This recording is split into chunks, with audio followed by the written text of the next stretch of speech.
Hello everyone, welcome to our small change YouTube channel. Students, ಇವತ್ತು ನಾನು SSLC ವಿದ್ಯಾರ್ಥಿಗಳಿಗಾಗಿ ಕಳೆದ ವರ್ಷದ 2025ರ ಇಂಗ್ಲೀಷ್ ಪ್ರಶ್ನೆ ಪತ್ರಿಕೆಯಲ್ಲಿರ್ತಕ್ಕಂತಹ ಕೆಲವೊಂದಷ್ಟು ಪ್ರಶ್ನೆಗಳನ್ನು ಇವತ್ತು ತಮ್ಮ ಜೊತೆಗೆ ಡಿಸ್ಕಸ್ ಮಾಡ್ತಾ ಹೋಗ್ತಾ ಇದ್ದೇನೆ. ಈ ಒಂದು ವಿಡಿಯೋವನ್ನು ನೀವು ಕೊನೆ ತನಕ ನೋಡಿ, ಯಾಕಂದರೆ ಮುಂಬರುವಂತಹ ಪರೀಕ್ಷೆಗೆ ನೀವು ತಯಾರಿ ನಡೆಸ್ತಾ ಇರೋದ್ರಿಂದ ಈ ಒಂದು ವಿಡಿಯೋವನ್ನು ಕೊನೆ ತನಕ ನೋಡೋದ್ರಿಂದ ತಮಗೆ ಅಲ್ಲಿರ್ತಕ್ಕಂಥ ಪ್ರಶ್ನೆಗಳಿಗೆ ಯಾವ ರೀತಿಯಾಗಿ ಉತ್ತರಿಸಬೇಕು ಅನ್ನುವಂಥ ಐಡಿಯಾ ಗ್ಯಾರಂಟಿ ಬಂದೇ ಬರುತ್ತೆ. ಆ ಕಾರಣಕ್ಕಾಗಿ ಈ ಒಂದು ವಿಡಿಯೋವನ್ನು ಕೊನೆ ತನಕ ನೋಡಿ ಅಂತ ಹೇಳ್ತಾ ಈಗ ಕ್ಲಾಸನ್ನು ಆರಂಭಿಸೋಣ. ಸೊ ಮೊದಲಿಗೆ ಪ್ರಶ್ನೆಯನ್ನು ನೋಡಿ.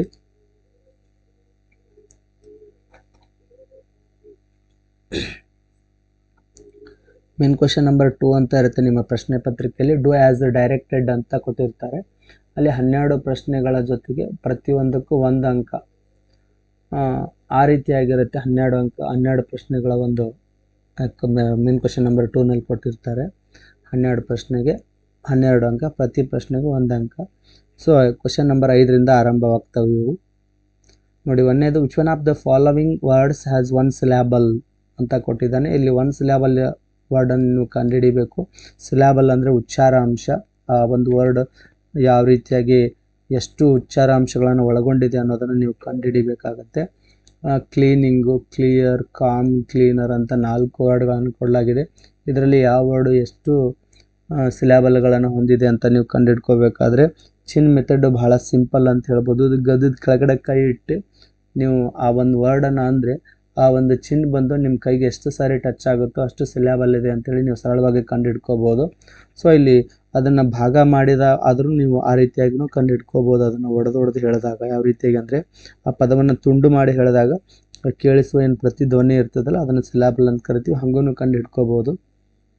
ಇಲ್ಲಿ ನೋಡಿ, ಕ್ಲೀನಿಂಗ್ ಅಂತ ಇದೆಯಲ್ಲ, ಇದರಲ್ಲಿ 2 ಸಿಲ್ಯಾಬಲ್ಗಳಿವೆ ಅಂತ ಹೇಳ್ಬೋದು. ಕ್ಲಿಯರ್, ಇದರಲ್ಲಿ 1 ಸಿಲ್ಯಾಬಲ್ ಇದೆ. ಕಾಮ್, ಎಲ್ ಸೈಲೆಂಟ್ ಆಗುತ್ತೆ, ಇದರಲ್ಲಿ ಕೂಡ 1 ಸಿಲ್ಯಾಬಲ್ ಇದೆ. ಕ್ಲೀನರ್, ಒಂದು ನರ್ ಅಂತ ಇಲ್ಲಿ ನೋಡಿ, ಕ್ಲೀನರ್ ಇದನ್ನು ಭಾಗವಾಗಿ ಮಾಡಿದಾಗ 2 ಸಿಲ್ಯಾಬಲ್ ಕಾಣಿಸ್ತವೆ. ಸೊ 1 ಸಿಲ್ಯಾಬಲ್ ವರ್ಡು ಅಂತ ಅವರು ಹೇಳಿದ್ದಾರೆ.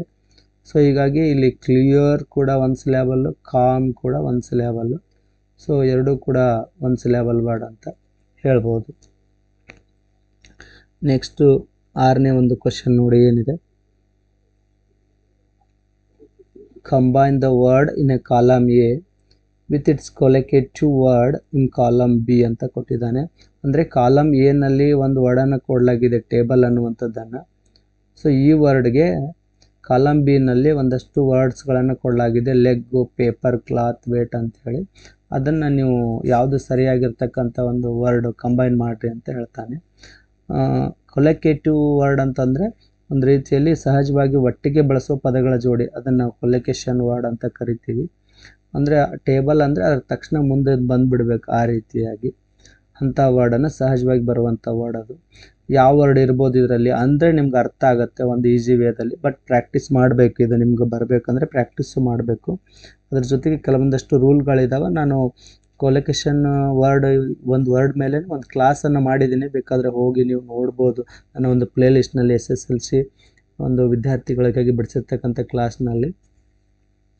ಸೊ ಟೇಬಲ್, ಲೆಗ್, ಸೊ ಇದು ಕೂಡ ಸರಿ ಅಂತ ಅನಿಸುತ್ತೆ.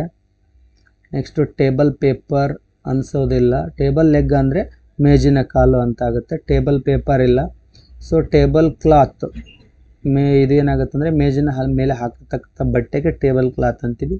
ಟೇಬಲ್ ಕ್ಲಾತು, ಸೊ ಇದು ಸರಳವಾಗಿ ಹೊಂದಾಣಿಕೆ ಆಗುವಂಥದ್ದು, ಕಂಬೈನ್ ಆಗುವಂಥದ್ದು. ಟೇಬಲ್ ವೇಟು ಆಗೋದಿಲ್ಲ. ಹೀಗಾಗಿ ಇಲ್ಲಿ ನೋಡಿ, ಪರೀಕ್ಷಾ ದೃಷ್ಟಿಯಿಂದ ನಮಗೆ ಸರಿಯಾಗಿರ್ತಕ್ಕಂಥದ್ದು ಅಂದರೆ ಟೇಬಲ್ ಕ್ಲಾತು ಸರಿಯಾಗಿರ್ತಕ್ಕಂಥದ್ದು. ಟೇಬಲ್ ಲೆಗ್ಗನ್ನು ಕೂಡ ಸರಿನೇ, ಬಟ್ ಇದು ಕ್ಲಾತ್ ಇರಲಿಲ್ಲ ಅಂದರೆ ನೀವು ಲೆಗ್ಗನ್ನು 1 ಕೊಟ್ಟಿದ್ರೆ ಸೊ ಲೆಗ್ಗನ್ನು ಹಚ್ಬೋದಿತ್ತು. ಸೊ ಲೆಗ್ಗು ಮತ್ತು ಕ್ಲಾತು ಎರಡೂ ಕೊಟ್ಟಿರೋದ್ರಿಂದ ಕ್ಲಾತು ನಮಗೆ ಸೂಟೇಬಲ್ ಆಗಿರ್ತಕ್ಕಂಥ ಒಂದು ಕಂಬೈನಿಂಗ್ ವರ್ಡ್ ಅಂತ ಹೇಳ್ಬೋದು, ಕೊಲೊಕೇಟಿವ್ ವರ್ಡ್ ಅಂತ ಹೇಳ್ಬೋದು. ಸೊ ನೆಕ್ಸ್ಟು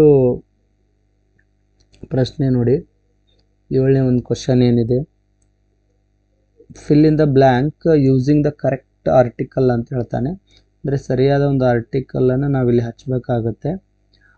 ಏನಿದೆ ಒಂದು ಸೆಂಟೆನ್ಸ್ ನೋಡಿ. Rajesh is dash tallest boy in the class ಅಂತ ಇದೆ.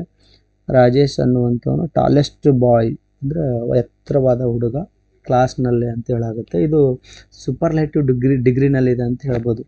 ಈ ಸೂಪರ್ಲೇಟಿವ್ ಡಿಗ್ರಿನಲ್ಲಿರ್ತಕ್ಕಂಥ ಒಂದು ಅಡ್ಜೆಕ್ಟಿವ್ ಇರುತ್ತಲ್ಲ, ಈ ಒಂದು ಅಡ್ಜೆಕ್ಟಿವ್ಗೆ ಯಾವಾಗಲೂ 2 ಸಿಲೆಬಲ್ಗಿಂತ ಕಡಿಮೆ ಇತ್ತು ಅಂತಂದರೆ EST ಪ್ರತ್ಯಯ ಹಚ್ಚಿರ್ತಾರೆ. ಈ ಒಂದು ಅಡ್ಜೆಕ್ಟಿವ್ ಹಿಂದ್ಗಡೆ ಯಾವಾಗಲೂ ದನ ಬಳಸಿರ್ತಾರೆ. ಸೂಪರ್ಲೇಟಿವ್ ಡಿಗ್ರಿನಲ್ಲಿ ದ ಅನ್ನುವಂಥ ಆರ್ಟಿಕಲನ್ನು ಬಳಸಿರ್ತಾರೆ. ದ ಒಂದು ಸರಿಯಾಗಿರ್ತಕ್ಕಂಥ ಆರ್ಟಿಕಲ್ ಅಂತ ಹೇಳ್ಬೋದು. Rajesh is the tallest boy. ನೀವು ಸೂಪರ್ಲೇಟಿವ್ ಡಿಗ್ರಿನಲ್ಲಿ ನೋಡಿದ್ರೆ ಗೊತ್ತಾಗಿರುತ್ತೆ. ಕೊನೆಗೆ ಹೆಚ್ಚಾಗಿ EST ಬಂದಿತ್ತಪ್ಪ ಅಂತಂದರೆ ನಾವೇನು ಮಾಡಬೇಕು, ಆ ಪದ ಹಿಂದೆ ಯಾವಾಗಲೂ ದ ಎಂಬ ಒಂದು ಆರ್ಟಿಕಲನ್ನು ಹಚ್ಚಬೇಕಾಗತ್ತೆ. ಸೊ ರೂಲು ಕೂಡ ಅದೇ ಹೇಳುತ್ತೆ. Rajesh is the tallest boy in the class ಅನ್ನುವಂಥದ್ದು. ನೆಕ್ಸ್ಟ್ ನೋಡಿ 8ನೇ ಒಂದು question. Identify the part of speech of the underline word. Underline word ಅಂದರೆ ಇಲ್ಲಿ ಪ್ರಶ್ನೆಯಲ್ಲಿ ಕ್ವಿಕ್ಲಿ ಅಂತ ಇದೆಯಲ್ಲ, ಇದಕ್ಕೆ ಅಂಡರ್ಲೈನ್ ಮಾಡಿದ್ದಾರೆ ಅವರು. ಸೊ ಈ ಕ್ವಿಕ್ಲಿ ಅಂಡರ್ಲೈನ್ ಮಾಡಿದ್ದಾರೆ. ಈ ವರ್ಡನ್ನು ಇದನ್ನು ನೀವು ಐಡೆಂಟಿಫೈ ಮಾಡಬೇಕು ಅಂತ ಹೇಳ್ತಾರೆ. ಸೊ ವರ್ಕರ್ಸ್, ಇದೊಂದು ಸೆಂಟೆನ್ಸ್ ಕೊಡಲಾಗಿದೆಯಲ್ಲ ಇಲ್ಲಿ ನೋಡಿ. Workers lifted the heavy goods quickly ಅಂತ ಕೊಡಲಾಗಿದೆ ಸೆಂಟೆನ್ಸು. ಇದಕ್ಕೆ ಕ್ವಿಕ್ಲಿಗೆ ಅಂಡರ್ಲೈನ್ ಮಾಡಿದ್ದಾರೆ. ಇದನ್ನು ನೀವು ಪಾರ್ಟ್ಸ್ ಆಫ್ ಸ್ಪೀಚ್ನಲ್ಲಿ ಇದು ಯಾವುದಾಗುತ್ತೆ ಅದನ್ನು ಐಡೆಂಟಿಫೈ ಮಾಡಿರಿ. Noun, pronoun, verb, adverb, adjective, preposition, conjunction, interjection. So ಇವುಗಳಲ್ಲಿ ಪಾರ್ಟ್ಸ್ ಆಫ್ ಸ್ಪೀಚ್ನಲ್ಲಿ ಇದು ಯಾವುದಾಗುತ್ತೆ ಅದನ್ನು ನೀವು ಹೇಳಬೇಕು ಅಂತ ಹೇಳ್ತಾರೆ. ನಾವು ನೋಡೋದಾದರೆ ಇದನ್ನು ಯಾವ ರೀತಿಯಾಗಿ ಮಾಡ್ಬೋದು ಅಂತಂದರೆ, ಸೊ ಇದ್ರ ಕನ್ನಡ ಮೀನಿಂಗ್ ಬಂದ್ಬಿಟ್ಟು ಕೆಲಸಗಾರರು ಭಾರವಾದ ಸರಕುಗಳನ್ನು ವೇಗವಾಗಿ ಎತ್ತಿದ್ರು ಅಂತ ಆಗುತ್ತೆ. ಸೊ ಇಲ್ಲಿ ಲಿಫ್ಟ್ ಅಂತ ಇದೆಯಲ್ಲ, ಇದು ಎತ್ತಿದ್ರು ಅಂತ ಆಗುತ್ತೆ. ವರ್ಕರ್ಸ್ ಅಂದರೆ ಕೆಲಸಗಾರರು. ಸೊ ಇದು ಕ್ವಿಕ್ಲಿ ಅಂದರೆ ಲಿಫ್ಟೆಡ್ ಕ್ವಿಕ್ಲಿ ಅಂದರೆ ವೇಗವಾಗಿ ಎತ್ತಿದ್ರು ಅಂತ ಆಗುತ್ತೆ. ಇದು ಯಾವಾಗಲೂ ನೀವೇನಾದರೂ ಒಂದು ಪದದ ಕೊನೆಯಲ್ಲಿ LY ಬಂದಿದ್ರೆ, ಇಲ್ಲಿ LY ಬಂದಿದೆಯಲ್ಲ, ಈ ರೀತಿಯಾಗಿ LY ಇದ್ದು ಅದು ಕ್ರಿಯೆಯ ಬಗ್ಗೆ ಹೇಳ್ತಾ ಇದ್ರೆ, ಇಲ್ಲಿ ಲಿಫ್ಟ್ ಅನ್ನುವಂಥ ಒಂದು ಕ್ರಿಯೆ ಇದೆಯಲ್ಲ ಅದ್ರ ಬಗ್ಗೆ ಅದೇನಾದರೂ ಹೇಳ್ತಾ ಇದ್ದರೆ ಅದನ್ನು ನಾವು ಅಡ್ವರ್ಬ್ ಅಂತ ಸುಲಭವಾಗಿ ಗುರುತಿಸ್ಬೋದು. ಏನಂತ ಗುರುತಿಸ್ಬೋದು? ಇದು ಪಾರ್ಟ್ಸ್ ಆಫ್ ಸ್ಪೀಚ್ನಲ್ಲಿ ಯಾವುದಾಗುತ್ತೆ ಅಂದರೆ ಈಗ ಅಡ್ವರ್ಬ್ ಆಗುತ್ತೆ. ಅಡ್ವರ್ಬ್ ಅಂದರೆ ಕ್ರಿಯಾ ವಿಶೇಷಣ. ಇಲ್ಲಿ ಲಿಫ್ಟ್ ಅನ್ನುವಂಥದ್ದನ್ನು ಕ್ವಿಕ್ಲಿ ಅನ್ನುವಂಥ ಒಂದು ವರ್ಡ್ ಏನು ಮಾಡಿದೆ ಅದನ್ನು ವಿಶೇಷತೆ ಹೇಳ್ತಾ ಇದೆ.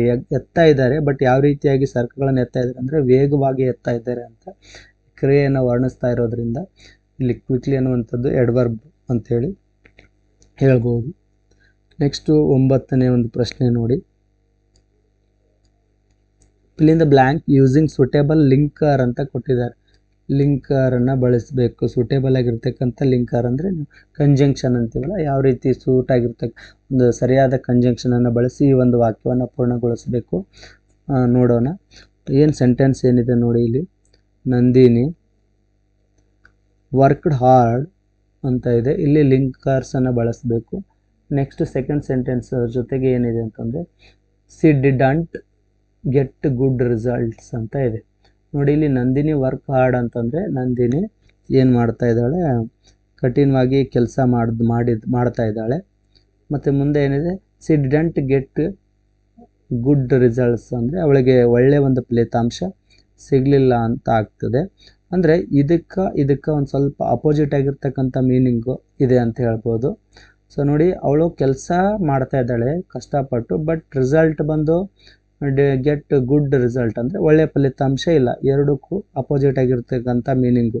ಸೊ ಅಂದರೆ ವಾಕ್ಯದ ಮೊದಲ ಭಾಗದಲ್ಲಿ ಒಳ್ಳೆಯದಾಗಿರ್ತದೆ, ಎರಡನೇ ಭಾಗದಲ್ಲಿ ಏನಾಗಿರ್ತಪ್ಪ ಅಂತಂದರೆ ಅದಕ್ಕೆ ವಿರುದ್ಧವಾಗಿ ನಡೆದಿತ್ತು ಅಂದರೆ ಅಲ್ಲಿ ನಾವು ಕಣ್ಣು ಮುಚ್ಕೊಂಡು ಬಟ್ ಆರ್ ಎಟ್ಟನ್ನು ಬಳಸ್ಬೋದು. ಲಿಂಕರನ್ನು ಬಟ್ಟರ ಬಳಸ್ಬೋದು, ಸೊ ಎಟ್ಟರ ಬಳಸ್ಬೋದು. ನಾನು ನಿಮಗೆ ಬಟ್ ಬಳಸಿ ಅಂತ ಹೇಳ್ತೀನಿ ನೋಡಿ. Nandini worked hard but C didn't get good results ಅಂದರೆ ಅವಳಿಗೆ ನಂದಿನಿ ಕಠಿಣವಾಗಿ ಕೆಲಸ ಮಾಡಿದರೂ ಸಹ ಅವಳಿಗೆ ಒಳ್ಳೆಯ ಫಲಿತಾಂಶ ಸಿಗಲಿಲ್ಲ ಅಂತ ಆಗುತ್ತೆ. ಬಟ್ ಆದರೂ ಹಚ್ಚಿ ಎಟ್ಟಾದರೂ ಹಚ್ಚಿ ಎರಡೂ ಕೂಡ ವಿರುದ್ಧವಾಗಿರ್ತಕ್ಕಂತಹ ಒಂದು ವಾಕ್ಯದಲ್ಲಿರ್ತಕ್ಕಂಥದ್ದು ಇನ್ನೊಂದರಲ್ಲಿರ್ತಕ್ಕಂತಹ ಒಂದು ಭಾಗಕ್ಕೆ ವಿರುದ್ಧವಾಗಿ ಮೀನಿಂಗನ್ನು ಕೊಡ್ತಾ ಇದ್ರೆ ಎಟ್ಟು ಬಟ್ಟು ಬಳಸಿದರೆ ಸರಿ ಇರುತ್ತೆ ಅಂತ ಹೇಳ್ತೀನಿ.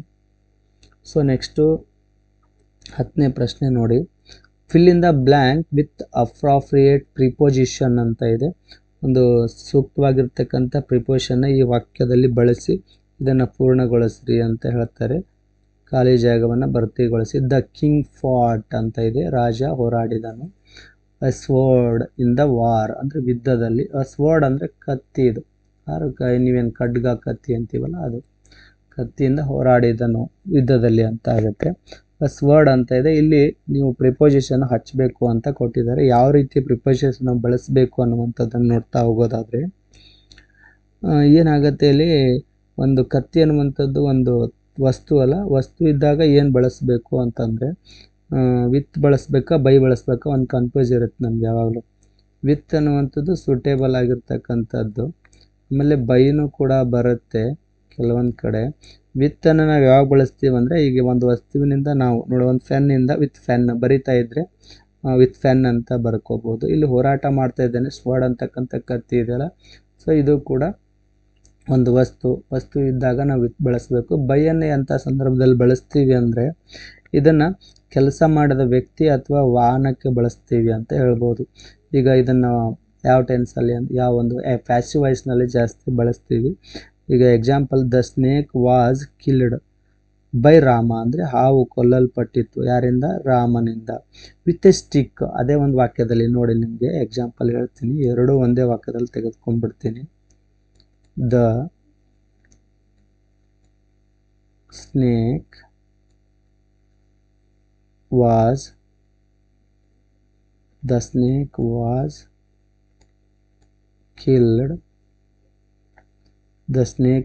killed by Rama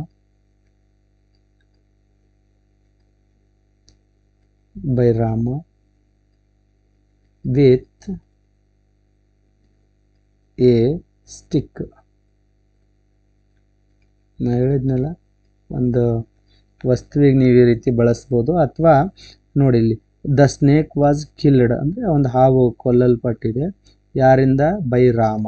ಇಲ್ಲಿ ಬೈ ಬಳಸಿದ್ವಲ್ಲ, ಅಂದರೆ ಇದನ್ನು ಕೆಲಸ ಮಾಡಿದ ವ್ಯಕ್ತಿ ಬಗ್ಗೆ ಹೇಳುವಾಗ ಬೈ ಬಳಸ್ತೀವಿ. ಅದೇ ನಾವು ಒಂದು ವಸ್ತುವನ್ನು ಹಿಡ್ಕೊಂಡು ಅಥವಾ ಆಯುಧ ಇತ್ತು ಅಂತಂದರೆ ಅದನ್ನು ಬಳಸಿದ್ವಿ ಅಂದರೆ ಅಲ್ಲಿ ಏನು ಬಳಸ್ತೀವಿ? ವಿತ್ ಬಳಸ್ತೀವಿ.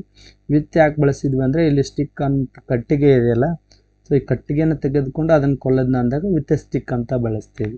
ಸೊ ಈ ರೀತಿಯಾಗಿ ನಾವು ಬೈ ಮತ್ತು ವಿತ್ಗೆ ಇರ್ತಕ್ಕಂಥ ಒಂದು ಡಿಫ್ರೆನ್ಸ್ ತಿಳ್ಕೊಂಡ್ರೆ, ಸೊ ಇಲ್ಲಿ ದ ಕಿಂಗ್ ಫಾಟ್ ವಿತ್ ಅನ್ನುವಂಥದ್ದು ರೈಟ್ ಪ್ರಿಪೋಸಿಷನ್ ಅಂತ ಹೇಳ್ತೀನಿ. The king fought with a sword in the war ಅಂತ ಆಗುತ್ತೆ. ಅರ್ಥ ಬಂದು, ರಾಜನು ಯುದ್ಧದಲ್ಲಿ ಕತ್ತಿಯೊಂದಿಗೆ ಅಂದರೆ ಕತ್ತಿಯ ಸಹಾಯದಿಂದ ಹೋರಾಡಿದನು ಅಂತ ಆಗುತ್ತೆ. This is a right preposition ಅಂತ ಹೇಳ್ತೀನಿ. ನೆಕ್ಸ್ಟು 11ನೇದು ನೋಡಿ. 11ನೇ ಕ್ವಶನ್ ಏನಿದೆ ಅಂತಂದರೆ, fill in the blank with appropriate tense form ಅಂತ ಇದೆ. ಅದರದ್ದು ಕೆಲವೊಂದಷ್ಟು ಇನ್ಫಾರ್ಮೇಷನ್ ಕೆಳಗಡೆ ಹೋಗಿದೆ. Fill in the blank with appropriate tense form of the verb given in brackets ಅಂದರೆ ಬ್ರಾಕೆಟಲ್ಲಿ ಒಂದು ವರ್ಬನ್ನು ಕೊಡಲಾಗಿದೆ. ಸೊ ನೀವು ಅದಕ್ಕೆ ಸಂಬಂಧಪಟ್ಟಂಗೆ ಸೂಕ್ತವಾಗಿರ್ತಕ್ಕಂಥ ವರ್ಬನ್ನು ಬರೀರಿ ಅಂತ ಹೇಳ್ತಾರೆ. ನೋಡಿ ಏನಿದೆ ಕ್ವಶನ್ ಬಂದು, ಸೆಂಟೆನ್ಸು, ಪ್ರಿಯಾಂಕ ಡ್ಯಾಶ್, ಇಲ್ಲಿ ಬಿ ಫಾರ್ಮ್ ಇರಬೇಕು ಪ್ಲಸ್ ವೇಟ್ ಅನ್ನುವಂಥ ಒಂದು ವರ್ಬನ್ನು ಕೊಟ್ಟಿದ್ದಾರೆ. ಅವರು ಬೇಸ್ ಫಾರ್ಮಲ್ಲಿ ಕೊಟ್ಟಿದ್ದಾರೆ ವರ್ಬನ್ನು. For her friend in the railway station yesterday ಅಂತ ಇದೆ. ಎಸ್ಟರ್ಡೇ ಅಂತ ಬಂತು, ಸೊ ಇದು ಪಾಸ್ಟ್ ಟೆನ್ಸ್ ಅಂತ ನಾವು ಅರ್ಥ ಮಾಡ್ಕೊಂಡ್ಬಿಡ್ಬೇಕು. ಸೊ ಫಾಸ್ಟ್ ಟೆನ್ಸ್ ಅಂತ ಯಾವ ರೀತಿಯಾಗಿ ಅರ್ಥ ಮಾಡ್ಕೋಬೇಕು ಅಂತಂದರೆ, ನೋಡಿ, ಒಂದು ವೇಳೆ last night, yesterday, at that time ಅಂತ ಬಂದಿತ್ತು ಅಂದರೆ ಅದು ಫಾಸ್ಟ್ ಟೆನ್ಸ್ನಲ್ಲಿರುತ್ತೆ. ಸೊ ಇಲ್ಲಿ ಸಿಂಪಲ್ಲಾಗಿ ಬಿ ಫಾರ್ಮ್ ಹಚ್ಚಬೇಕು. ಫಾಸ್ಟ್ ಟೆನ್ಸಲ್ಲಿ ಯಾವಾಗಲೂ ಬಿ ಫಾರ್ಮು ಯಾವ ಬರ್ತಾವೆ ಅಂತಂದರೆ ವಾಸ್ ಮತ್ತು ವರ್ ಬರ್ತಾವೆ. ಒಂದು ವಾಸ್ ಬರುತ್ತೆ, ಇನ್ನೊಂದು ವೇರ್ ಬರುತ್ತೆ. ಸೊ ವ್ಯಾಸನ್ನು ಯಾವಾಗಲೂ ನಾವು ಸಿಂಗುಲರ್ ಸಬ್ಜೆಕ್ಟ್ ಇದ್ದಾಗ ಬಳಸ್ತೀವಿ, ವರನ್ನು ನಾವು ಪ್ಲೂರಲ್ ಸಬ್ಜೆಕ್ಟ್ ಇದ್ದಾಗ ಬಳಸ್ತೀವಿ. ಪ್ರಿಯಾಂಕ ಅನ್ನುವಂಥವಳು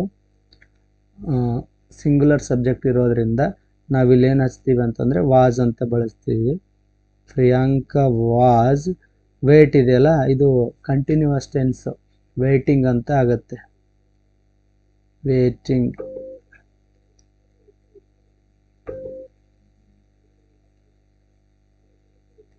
ವೇಟಿಂಗ್ ಅಂತ ಆಗುತ್ತೆ. Priyanka was waiting for her friend in the railway station yesterday ಅಂಥೇಳಿ. ಸೊ ಇದ್ರ ಕನ್ನಡ ಮೀನಿಂಗ್ ಬಂದು ಪ್ರಿಯಾಂಕಾ ನಿನ್ನೆ ರೈಲ್ವೆ ನಿಲ್ದಾಣದಲ್ಲಿ ತನ್ನ ಸ್ನೇಹಿತೆಗಾಗಿ ಕಾಯುತ್ತಿದ್ದಳು ಅಂತ ಆಗುತ್ತೆ. ಅರ್ಥ ಆಯ್ತು ಅಂದ್ಕೊಳ್ತೀನಿ. ಬಿ ಫಾರ್ಮ್ ಫಾಸ್ಟ್ ಟೆನ್ಸ್ನಲ್ಲಿ ವಾಸ್ ವರ್ಬ್ ಬರುತ್ತೆ. ವೇಟ್ ಅನ್ನುವಂಥ ವರ್ಬ್ ಬೇಸ್ ಫಾರ್ಮಲ್ಲಿ ಇರೋದು ವೇಟಿಂಗ್ ಅಂತೇಳಿ. ಅಂದರೆ present continuous tense past continuous tense ಆಗಿ ಚೇಂಜ್ ಆಗುತ್ತೆ ಅಂತ ಹೇಳ್ಬೋದು. ಪ್ರಿಯಾಂಕಾ ವಾಸ್